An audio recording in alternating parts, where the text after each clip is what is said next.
அஸ்ஸலாமு அலைக்கும் வரஹ்மத்துல்லாஹி வபரகாத்துஹு. பெற்றார்களுடன் காட்டு மிராண்டித்தனமாக நடந்து கொண்ட பிள்ளைகள் பற்றிய ஒரு சுருக்கமான காணொளியே இது. முஸ்லிம் சமூகமே அவதானமாக கவனத்துடன் இருந்து கொள்ளுங்கள். கவலைப்படாம நான் எதிர்பார்க்கல வரல. ஆனால் உலகில் நம்மை உயிரினும் மேலாக பாதுகாத்து வளர்த்து உயர்த்திவிட்ட பெற்றோரை நாம் வளர்ந்து ஆளான பின்னே அவர்களை சுமை என நினைத்து தூர விலக்கி வைத்து நடக்கும் போது அந்த வயதான தாய் தந்தையருக்கு ஏற்படும் மனவழிதான் உலகிலேயே கொடுமையிலும் கொடுமையாகும். அப்போ உங்களுக்கு பிள்ளைகள் இந்த ஊர்ல இருக்கா? நீங்க பிள்ளைகள் பிள்ளைலிக்கா உங்களுக்கு இதுக்கு வாரங்க கூட பிறந்தா கழிக்கிறாங்களா? இருக்காங்க. யாரும் உங்களோட தொடர்பு கொள்றாங்களா? இல்லை. பெற்றெடுத்த பிள்ளை செல்வங்களால் வயதான பெற்றோர்கள் புறக்கணிக்கப்பட்டு வயோதிபர் இல்லங்களில் அவர்கள் சேர்க்கப்பட்டு வாழும் நிலை யாருக்குமே வரக்கூடாது. வந்தால் எவருமே அழக்கூடாது. அப்படி அழுதாலும் எந்த துயரமும் அகலப்போவதில்லை. என்றாலும் இதற்கெல்லாம் தீர்வு தேடி பல தியாக உள்ளங்கள் ஒன்று திரண்டு நிற்கும் நிலையம்தான் காத்தான்குடி முதியோர் இல்லம். நீங்களா? நான் தானே உங்களுக்கு கோல் எடுத்தேன், ஞாபகம் இருக்கா? பொத்துவிலிருந்து அவங்க தான் உங்களுக்கு ஞாபகம் இருக்கா? அஸ்ஸலாமு அலைக்கும். இங்கு தங்கி வாழும் ஒவ்வொரு ஜீவனும் தமது கண்களிலிருந்து வடிக்கும் சோகத் துளிகளில் நிறைந்திருப்பது ஏமாற்றமும் துரோகமும் தான். உங்களை பார்க்கறதுக்காக தான் நான் பொத்துவிலிருந்து வந்துக்கிறேன். பொத்துவில். நீங்கள் எது? பேரு வேலை. நீங்கள் மாத்தலை. அப்படியா? நான் துபாயில் வேலை செய்கிறேன். நான் துபாயில் இருக்கிற இவர் எங்கள் காத்தாங்குடி தான். இவர் தான் சொல்லியிருந்தார், இப்படி ஒரு முதியோர் இல்லம் இங்கே இருக்குது, வாங்க பார்ப்போம், அவங்களுக்கு ஏதாவது நாம் செய்யணும் என்றெல்லாம் சொல்லியிருந்தார். ஸோ நான் பொத்துவிலேருந்து நேற்று நான் வந்து இங்கே தங்கியிருந்து உங்களை பார்க்கணுன்றதுக்காக நான் வந்தேன். நான் துபாயில் வேலை செய்கிறேன். ஒரு மாதம் லீவில் நான் வந்தேன். எப்படி நல்லா இருக்கிறீங்களா? பிள்ளைகள் கொஞ்சமெல்லாம் இருக்காது நீ அவையெல்லாம் நேரம் நாம் காலி பண்ணி அதுலேருந்து வர மாட்டேன். நீ நம்ம இடிக்கிறதுக்கு இடம் இல்லை. நான் ஒரு இடத்துக்குலாம் இருந்தேன். நீ அவருக்கு இடம் தேவைன்னு சொல்லி அவர் நம்மளோட பொருள்களையெல்லாம் எடுத்துக்கொண்டு அவர் நம்மளை விரட்டி விட்டார். கூட பார்த்தேன் ரோட்டோடு ஏறி இருக்கு. நீ பிள்ளைக்கிறான்னு. சரி, அப்போ நான் மற்றவங்கள்ட்ட கொஞ்சம் பேசிட்டு உங்கள்கிட்ட வாரேன். சரியா? ஓகே. பேர் என்ன சொன்னீர்? கஃபூர். ஓகே, நான் பார்த்துட்டு வரேன் மற்றவங்களையும். சரியா? ஓகே.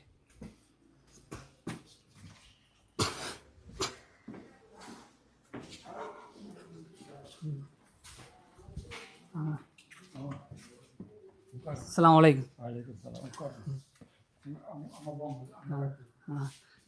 நான் பொத்துவில் தெரியுமா உங்களுக்கு? பொத்துவில் எல்லார்டையும் பேசிட்டு வார். நீங்கள் பதுல்லையா? பதுல்ல. அது சரி. அஸ்ஸலாமு அலைக்கும். பேர் என்ன?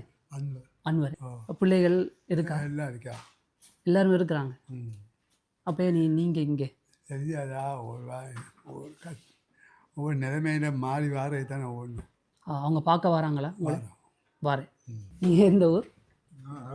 காத்தாங்குடி. வந்து எத்தனை எப்போ வந்து இல்லைங்க? இங்கே 4 வருஷமா. 4 வருஷமாகுது. பிள்ளைலிக்கா? கல்யாணம் முடிஞ்சுதான் பிள்ளை வரும். அப்போ நீங்கள் பிரம்மச்சாரியன் சொல்கிறீங்களா? அப்போ சரி, சந்தோஷம். அது சரி. அப்போ உங்களோட கூட பிறந்தாக்கள் அப்படி எல்லாம் இருக்கீங்க தானே? இருக்கிறாங்க. அவங்க 2 ஆம்பளை பிள்ளைங்க, ஒரு பொம்பளை பிள்ளைங்க. அவங்க அவங்களோட வாட்டு அவங்க இருக்காங்க, அவங்களோட வாட்டு நீங்கள் இருக்கிற தொந்தரவு கொடுக்க வேணாம். இவர்கள் ஒவ்வொருவரையும் நான் சந்தித்து உரையாடிய போது நானும் அவர்களது கவலைகளோடு கலந்து கண்ணீர் சிந்த வேண்டியதாயிற்று. நான் வந்து 4 வருஷம் பண்ணேன். 4 வருஷம். பிள்ளைகள் இல்லை, இது இன்னும் இல்லாமல் ஏதோ ஒரு வகையில் குடும்பத்தை இழந்து அல்லது குடும்பத்தை பிரிந்து அனாதரவாக இருந்தவர்கள் இங்கே அடைக்கலம் புகுந்து ஏக்கங்களால் தமது நெஞ்சங்களை தாளாட்டி நிற்க இவர்கள் ஈன்றெடுத்த பிள்ளை செல்வங்களில் பலர் பெரியவர்களாகி சகல வசதிகளோடு மேசி வீடுகளில் சொகுசாக வாழ ஈன்றவர்கள் இவர்கள் கடந்த கால நிகழ்வுகளையும் நிகழ்கால கசப்புணர்வுகளையும் கலந்து போட்டு கிளறி பார்த்து குளறி அழுகிறார்கள். அழாதான் என்ன செய்யுது?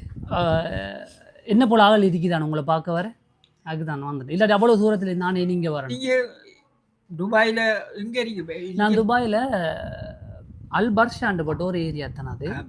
மிச்சங்கமாக இருக்கிறீங்க. நான் 10 வருஷம் ஆகிறேன்னா. யாராவது தம்மை தேடி வந்து அன்போடு பேச மாட்டார்களா என்ற ஏக்கங்களோடு வாடி நின்ற இவர்களை நான் தேடிச் சென்று அவர்களுடன் உரையாடிய போது அவர்கள் என்னை அரவணைத்து கண்ணீர் விட்ட கணத்தில் அங்கே நான் மெய் சிலிர்த்து நின்றேன்.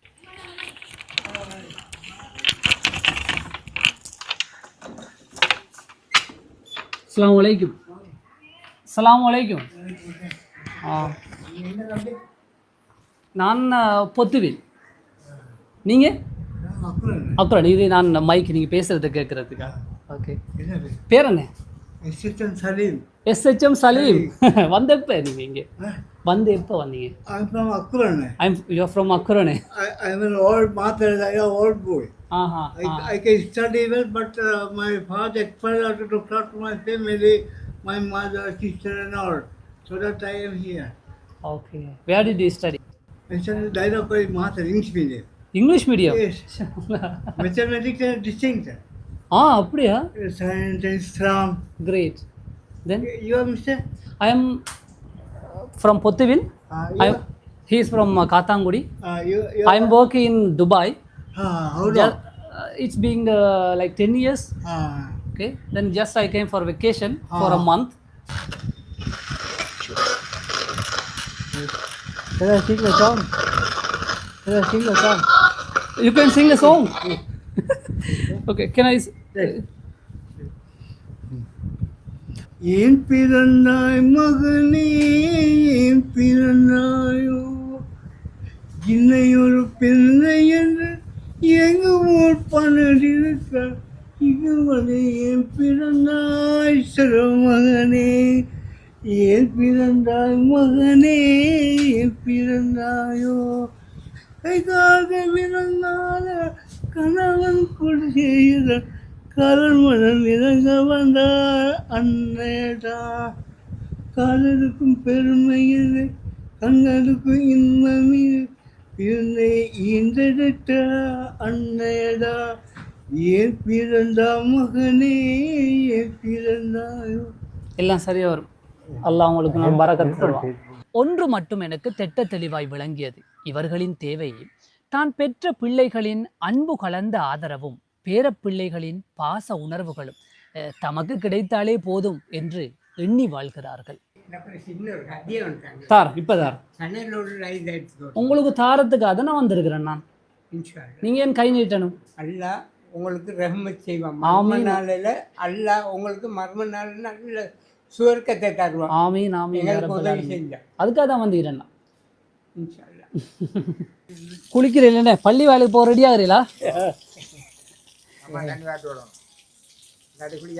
குளி அப்படியாண்ணே தாங்க பரவாயில்ல. கை சலாம் சொல்லுங்க. அஸ்ஸலாமு அலைக்கும். முகமது மொய்தீன். எந்த ஊர் நீங்கள்? காத்தாங்குடியா? இப்போ இது மைக்கு நீங்கள் பேசுகிறது கேட்கணுன்றதுக்கா? உங்களோட குரல்கள் எல்லாம் அங்கே ஒலிக்கணுன்றதுக்காக நான் கொண்டு வந்தேன். சரியா? இளமையில் கொடுமை வறுமை. அந்த வறுமையை தமது பிள்ளைகள் அறியாமல் வளர அரும்பாடுபட்ட பெற்றோர்களுக்கு முதுமைக்கால ஓய்வு பரிசாக தனிமை ஒன்றைத்தான் பரிசாக அளித்துள்ளார்கள். கொஞ்சமாக தான் போனா ஒரு எதிர்ப்புள்ள அது கல்யாணம் முடிச்சு கொடுத்தாச்சு. அங்கே கொஞ்சம் நமக்கு வசதி குறவு. வசதி அட்டாச் பாத்ரூம் இல்லை, நம்ம காலையில் அப்போ அப்படியான வசதிகள் கொஞ்சம் குறவாக இருக்கிறதால அவங்களுக்கு சிரமத்தை கொடுக்கலான்ட்டு நான் அப்படியே பொம்பளை பிள்ளையா? பொம்பளை பிள்ளை. அப்போ நீங்கள் பொம்பளை பிள்ளை, நீங்கள் அவள் பிறந்த நேரம் இந்த வசதி எல்லாம் உங்கள்கிட்ட இருந்துச்சா? எல்லாம் இருந்துச்சு, எல்லா வசதியும் அவருக்கு கொடுத்தே தானே நீங்கள் அந்த இடம். அப்போ ஏன் பெருத்தணும் உங்களுக்கு தரல?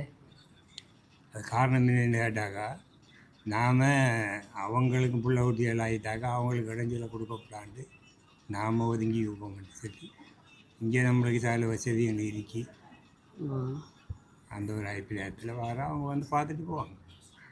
அது சந்தி இல்லை, அவங்கள டிஸ்டர்ப் பண்ணாமலுக்கு இருக்கணும். நல்லா. எத்தனை வயசு உங்களுக்கு? 85. மாதம். அப்போ நீங்கள் இங்கே இங்கே இருக்கிறவங்களுக்கு சந்தோஷம். சந்தோஷம். உங்களோட மனுஷன் அவகாலம் சேர்ந்து 12 வருஷம் 12 வருஷம் ஆயிடுச்சு. அவள் ஒருவேளை அவள் உயிரோடு இருந்திருக்க நீங்கள் இங்கே வந்திருக்க மாட்டேன் அப்படியா? ஓ அப்படியும் இருக்கலாம். நீ அல்லாஹ் நாட்டம். அல்லாஹ் நாடாமல் எதுவும் நடக்காது. அவர் நாடி தான் நாம் இங்கே வந்திருக்கோம். இந்த இடத்துக்கு போகணுன்னா அவர் தான் அனுப்பி வச்சார். அல்லாஹ் அக்பர். இள வயதில் தமது பிள்ளைகள் அனாதரவாக போய்விடக்கூடாது என்று எண்ணி ஆதரவாக வாழ்ந்த தாய் தந்தையரை இன்று வயோதிபர் இல்லத்தில் சேர்த்துவிட்டு அதனை பெருமையாக பேசுபவர்களும் இருக்கிறார்கள். பாலர் வகுப்பில் தம்மை மாணவர்களாக சேர்த்த பெற்றோரை அவர்களின் வயோதிப காலத்தில் முதியோர் இல்லத்தில் சேர்த்து கைமாறு செய்பவர்களும் இருக்கிறார்கள். வயோதிபர்களான தமது பெற்றோரை முதியோர் இல்லத்தில் தான் சேர்க்க வேண்டும் என்ற படிப்பினையை நம் பரம்பரைக்கு கற்றுக் கொடுக்கிறோம்.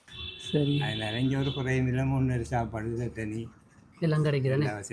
உங்களோட வேலையை பார்த்து கொண்டு இருக்கிறேன். பெருநாளைக்கு உடுப்பும் கிடைக்குது. மாஷா அல்லாஹ். உடுப்பு கிடைக்கும். வழியிலேருந்து உடுப்பு வருவார். சொந்தங்கள் குடும்பங்கள் வருவாங்க, பார்ப்பாங்க. அவங்களோட கையில் உள்ள பறக்கத்தில் தருவாங்க. சந்தோஷமாக இருக்கும். அதான் டாக்டர் வராங்க, பார்க்குறாங்கண்ணே. ஓ அதெல்லாம் இருக்கு. எல்லா வசதியும் இருக்குது. நான் கிளினிக்கு போகிறோம். மாதம் இருக்கா. நேற்று கிளினிக்கு போயிட்டு வந்தேன். ப்ரெஷர் இருக்குது நம்மளுக்கு, கொலஸ்ட்ரால் இருக்குது. அப்போ அதுக்குரிய ஹூல்ஸ் எல்லாம் நீங்கள் போட்டு கொண்டிருக்கிறீங்களா?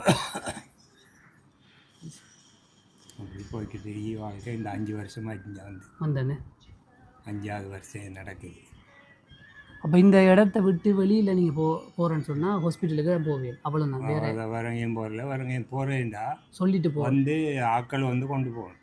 ஆக்கள் சொந்தக்காரர்கள் கூட்டிகிட்டு போகணும். கல்யாணம் காட்சி அப்படிலாம் போகும். வந்து சொல்லிவிட்டு இங்கே புக் இருக்கு சைன் பண்ணிட்டு கொண்டு போகணும். கொண்டு போய் அவங்களோட பொறுப்பில் மரபணம் வந்து விடுவோம். அதான் இங்கே சிஸ்டம். நிறைய உதவிகள் இருக்குது இங்கே.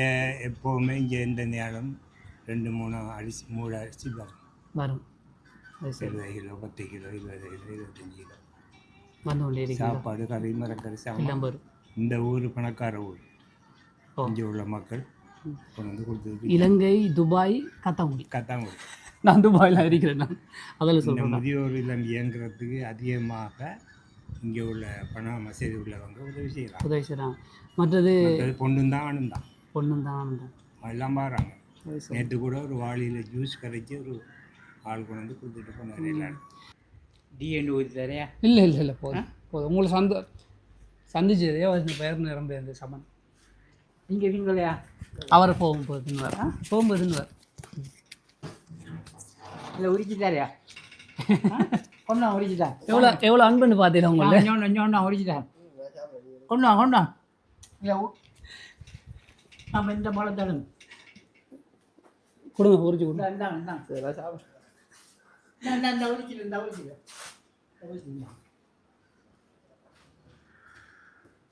பார்த்தீங்களா ஸ்மித், எவ்வளோ அன்பு உங்களுக்கு?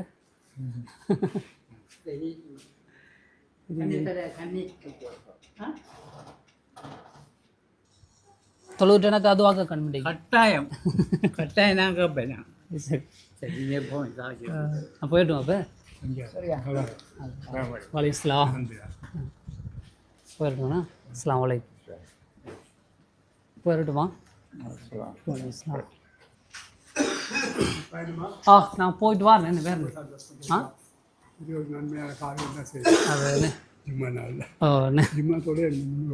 பள்ளிவாயில் முன்னுக்கு இருக்கானே. ஷாலா நான் போயிட்டு தான் போகணும். போட்டுமா? என் அன்பான வேண்டுகோள், இந்த வயதான முதியவர்களுக்கு நீங்கள் பண உதவி தர வேண்டும் என்று நான் சொல்ல மாட்டேன். மாறாக உங்கள் இரத்த உறவுகளை இங்கிருந்து அழைத்து சென்று இனி வரும் காலத்திலாவது அவர்களது உளவியல் தேவைகளை நிவர்த்தி செய்து உதவிகள் புரிந்து மறுமை வாழ்விற்கு சிறந்த வழி தேடுங்கள். போயிடுமா? நான் பதினாறு செல்வங்கள் வச்சு பெருவாள் வாழ்க்கை வாழ்க்கையா ஒரு வைஃப் அழகான ஒரு வைஃப் சாலை காலத்து